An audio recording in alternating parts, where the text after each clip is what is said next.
wax naan suñu xaalis bi nga xamante ni ñun ñoo ko dajale woon dafa am rek fu mu jaar. waaw Adjara.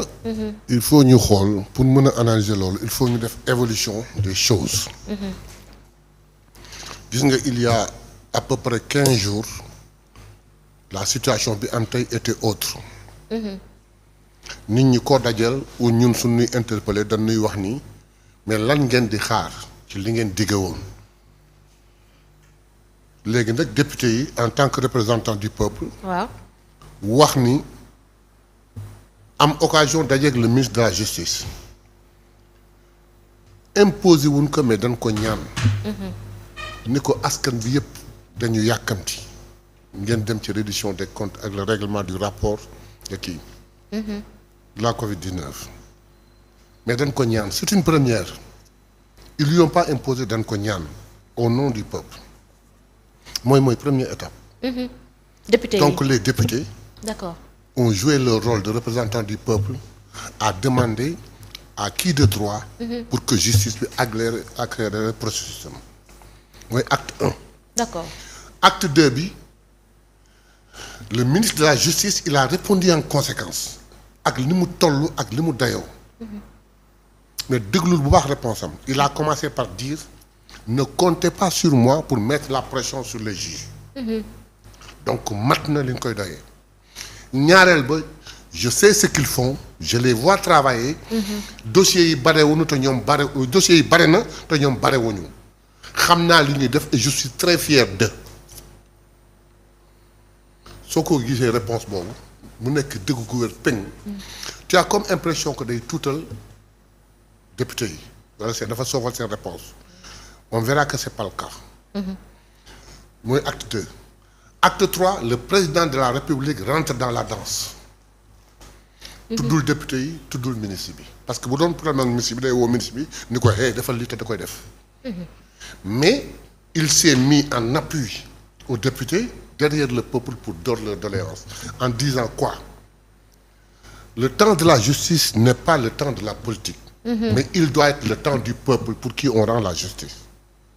yam fa c'est un très grand message lancé aux juges sans mettre la pression ci ñoom.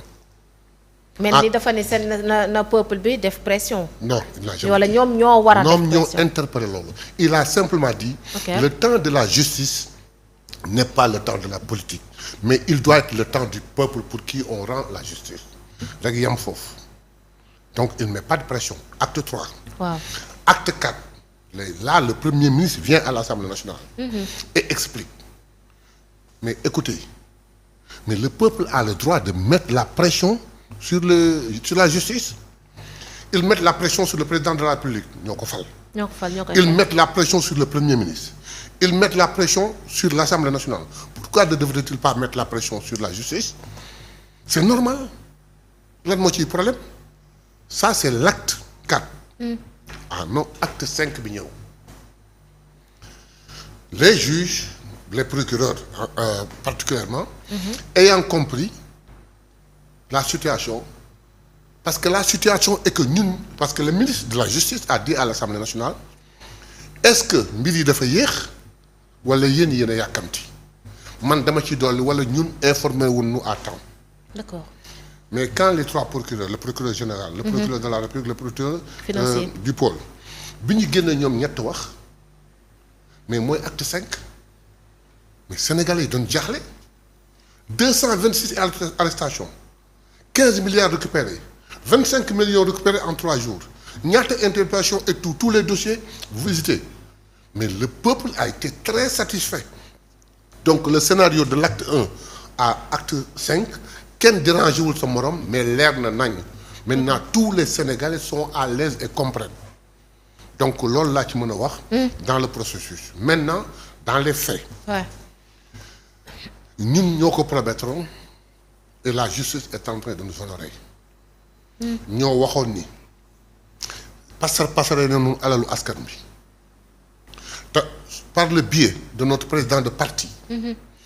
qui à un moment boo xam ne personne ne pouvait penser mu toog ak Macky Sall mais situation tax il a accepté il a demandé au parti le parti accordé ko.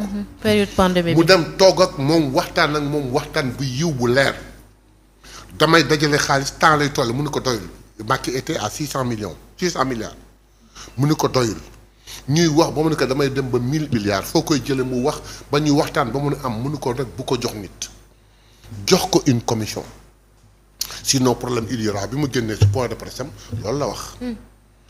ñu toog en certain moment ñu ne passer noonu alal askan bi Covid 1000 milliards rapport génn te rapport bi il faudrait que Sénégal yi fàttali ko benn mbir rapport bi du régime bii fi nekk. moo ko def exactement. régime Macky Sall ñoo def rapport sur les 1000 milliards. teg ko ci kaw taabal ji. et l'enquête a commencé depuis 2023. L'enquête a commencé il y a longtemps alors que Diomaye n'était pas encore venu au pouvoir. léegi nag situation bi demee na noo xam ni mbir yi changé na. amatuñu ca palais ba koo xam ne day jël ay documents di ki teg kuddam kii faxas lépp ëf ko ba mu set wecc jël jox ko ñu ko war a jox ñooñu doxal ko tey askan bi yëpp bëgg liñ ciy ñaan rek. mooy leen ragal te loolu je rejoins Waly Diouf Bodian. ci nañu moytu mu nekk feu de paille. c'est-à-dire. maanaam tàkk na ñi jël suñu alal ñii ñu ngi goxi ñii ñu ngi tëddi ñu ngi leen def pression pour ñu delloo suñu yëf yaakaar yi taxaw nit ñëpp bëgg. ni ñoom ñoo ko waxoon ñu ngi koy def mais nan nu dimbali ba rek ba comment est-ce qu'on dit sax. liberté provisoire yëpp bu mujj nekk liberté définitive comme l'ancien temps. mise en examen yi bu mu mujj foofu yem fa ba faaw il faut qu'on continue jusqu'au bout. ñu demander après avoir félicité les procureurs féliciter la justice leur demander que Sénégalais yi maintenant dañ leen di ñaan pour que les premiers procès dans les 3 mois les premiers procès taxaw. d'accord comme ça mu leer ñëpp am. ku deful dara ñu bàyyi la sargal la tatagal la. d'accord waaye nag koo xam ni def na dara non seulement qu'il rembourse mais qu'il paye les conséquences. mais yaa ngi koy wax sànq muy ku deful dara parce que dégg nañ ci nga xamante ni moom moo di Waly Diouf Bodian nga ne yaa ngi koy rejoindre par rapport ak kaddu yi nga xamante ni moom la yëkkati ci mbir moomu parce que dañuy gis ni ñoom ñëpp wala sax kuñ ci woo pour laaj la ay justificatif ay présumé innocent lañ maanaam kenn condamné wu la kenn waxu ni da nga def lii wala da nga def laa mais dañu seetlu ne buñ ci woowee nit wala ñu wala pour nga def wala nga joxe caution dañuy defaat pression wala dañuy àddu ni doyul le fait que ñu joxe caution rek après ñu bàyyi la nga ñibbi quand même. non attention parce qu'il faudrait que ñi comprendre benn chose. ci nan parce que ñoom seen loi bi moo wax ni. waaw su fekkee dañ la jàppe détournement de deniers publics.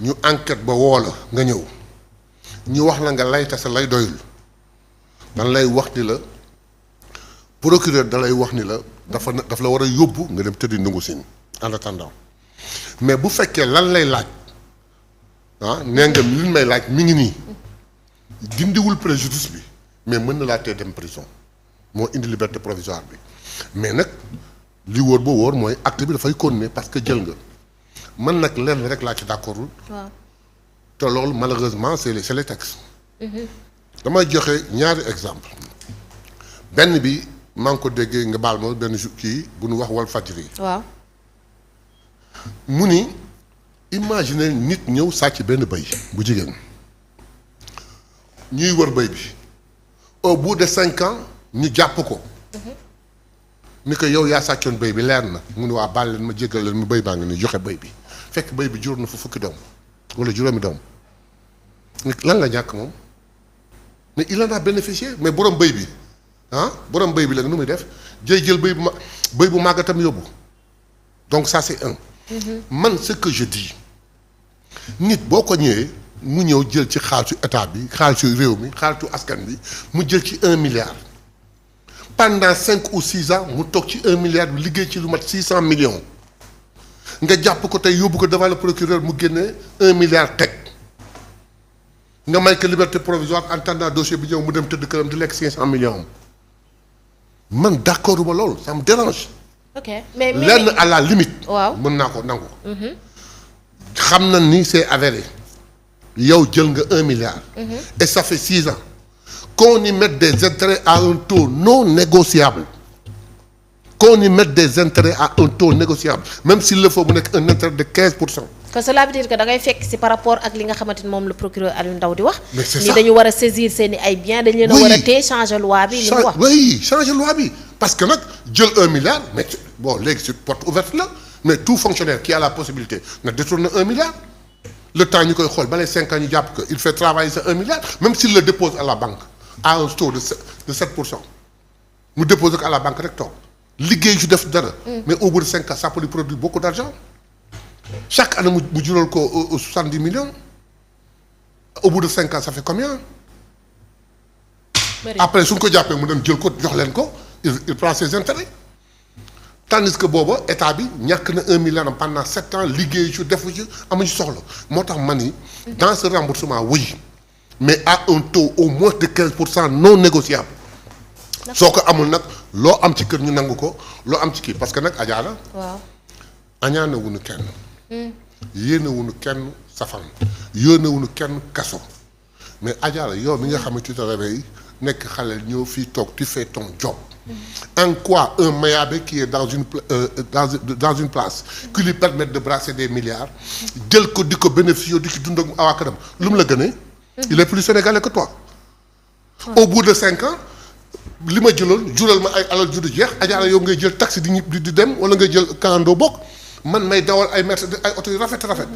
en quoi ci alal ju ñu bokk. alors ci alal ju ñu bokk boo xam sax boo sàgganee yaa ma ci ëppale te parce que xëy na sax yow yaa ngi fay lempo te man fayu ma wala sa papa fay na lempo ba dee te man sama papa fayu lempo. donc loolu laay wax ni. donc pour ces politiques de remboursement là il faut qu'on revoie les textes je suis totalement d'accord avec le procureur Aliou Ndao. le procureur Aliou Ndao. ci li nga xamante ni moom moo di arrestation yi wala sax li nga xamante ni moom moo di Covid 19 gi. honorable parce que te dégg nañu ki nga xamante ni moom moo di procureur pôle financier bi.